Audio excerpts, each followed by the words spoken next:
This episode is brought to you by Shopify. Whether you're selling a little or a lot, Shopify helps you do your thing, however you cha-ching. From the launch your online shop stage, all the way to the we just hit 1 million orders stage. No matter what stage you're in, Shopify's there to help you grow.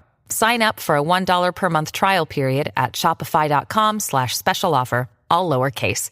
That's shopify.com/special offer. Want to teach your kids financial literacy, but not sure where to start? Greenlight can help. With Greenlight, parents can keep an eye on kids' spending and saving, while kids and teens use a card of their own to build money confidence. As a parent, you can send instant money transfers, set up chores, automate allowance, and more. It's a convenient way to run your household, customized to your family's needs, and the easy way to raise financially smart kids. Get started with Greenlight today and get your first month free at greenlight.com/Spotify. This is Optimal Relationships Daily, Parental Alienation and the Fight for Children's Hearts and Minds by Dr. Jennifer Harman with loves.com.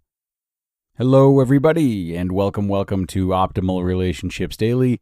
My name is Greg Audino. I'm your host and narrator, and this time I have another parenting post on the slab for you. This one addresses some of the toxic behavior parents can engage in when trying to build closeness with their children, and it's really worth listening to, as our intentions fueling this type of behavior are rarely bad. So let's get into the article now and optimize your life. Parental Alienation and the Fight for Children's Hearts and Minds by Dr. Jennifer Harman with loves.com. Parental alienation involves one parent spoiling the relationship between a child and the other parent in the absence of actual abuse or neglect. In both my personal and professional lives, I have seen many parents actively turn their child against the other parent in an effort to keep them, the child, close, and to undermine their child's loving bond with the other parent. Although research has demonstrated that parental alienation has very negative effects on children, like depression, substance abuse, and conduct disorders, few researchers have examined empirically how exactly parents engage in this alienation behavior. The majority of research on this topic has surveyed young adults, or children, who report having been alienated from one parent by another. Alienating strategies include bad-mouthing or denigrating the other parent in front of the child, or within earshot, limiting the child's contact with the other parent, trying to erase the other parent from the child's mind, for example, withholding pictures of the child with the other parent, creating and perpetuating a belief that the other parent is dangerous when there is no evidence of actual danger, forcing the child to reject the other parent, and making the child feel guilty if he or she talks about enjoying time with the other parent. The impact of these behaviors on children is devastating, but it also often has the opposite intended effect. Parents who denigrate the other parent are actually less close with their children than those who do not. Children who are caught in the middle of alienating behavior have a different perspective than the parents, so work that focuses on the alienated parents provides a more thorough view of this unfortunate family dynamic. For example, in a survey of parents who are targets of alienation, Baker and Darnell found that targeted parents reported that alienators interfered with parenting time, like scheduled appointments or frequently called during the other parent's parenting time, interfered with contact with the children, like intercepting phone messages or email, interfered with symbolic contact, like gift giving, so throwing away gifts or sending them back, did not inform them about important information, like school activities and doctor's appointments, threatened to take children away from them, and formed unhealthy alliances with the children, such as having had their children spy and report back information to the alienating parent, or sending cell phones with children to call the alienating parent from the target parent's home. Some children were not even allowed to bring personal items, like sports equipment and toys, back home from the alienating parent's home. In sum, this survey of parents identified a large number of abusive tactics that were not always readily visible to children, yet inflicted damage to the parental relationship nonetheless. Ultimately, the researchers drew a grim conclusion from the study. Many of the strategies described involved active participation of the children, which resulted in the child colluding in the betrayal and rejection of the alienated parent. The result? The child feels guilt and shame about having done these activities. In order to cope with this betrayal, kids justify their actions by actually believing the targeted parent is evil, unreliable, does not care about them, is dangerous, etc.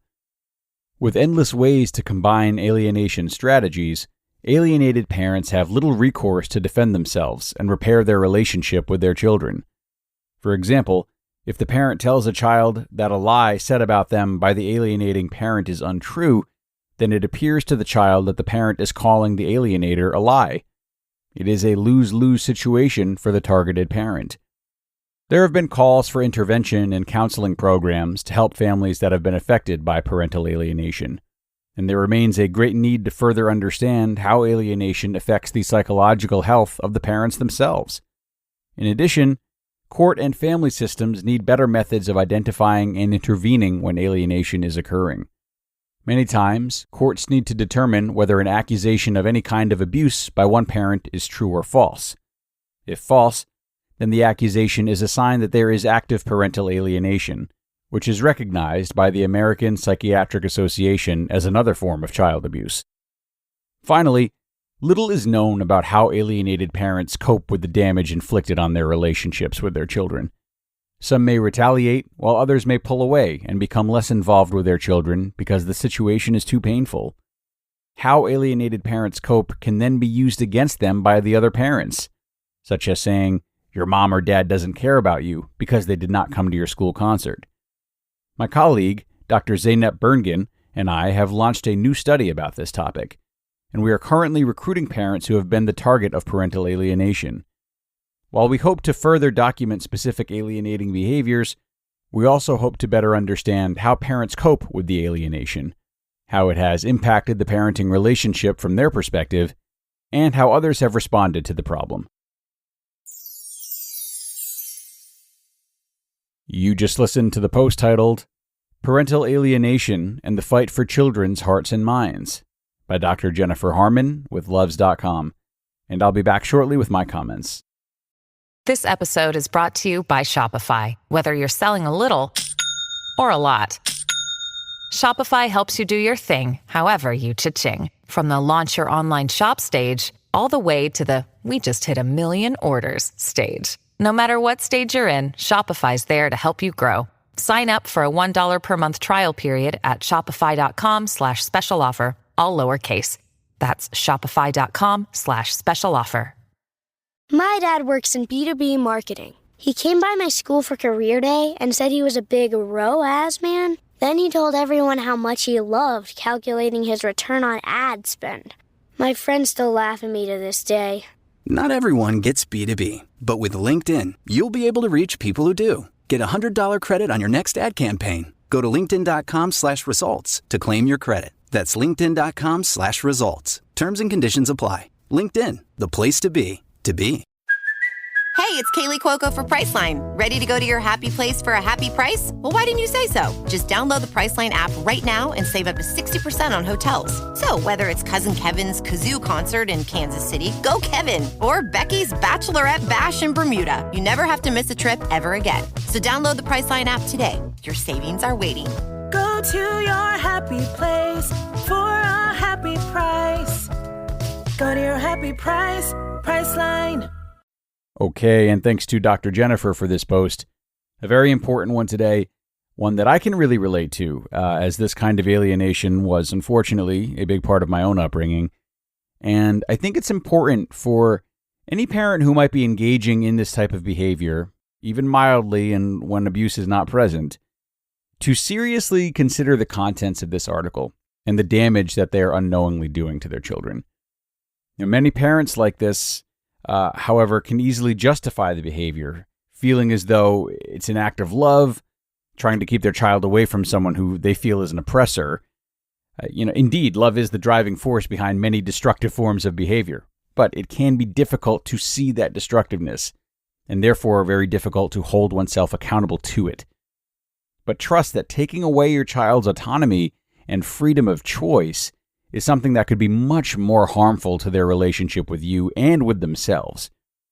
So, instead of either continuing this behavior or shaming yourself for taking part in it, take the time now to look for healthier ways to channel that love that I know you have and that protectiveness I know you feel. Focus on fostering your own connection with them, rather than trying to remove any connection they might feel with the other parent or anyone else who you feel threatens your relationship with them. Acknowledge relationship dynamics objectively and positively, such as the strength that both you and your co-parent share. Reassure your child that even in times of conflict, each parent is doing their best. Okay, this is the kind of rhetoric that we owe our children.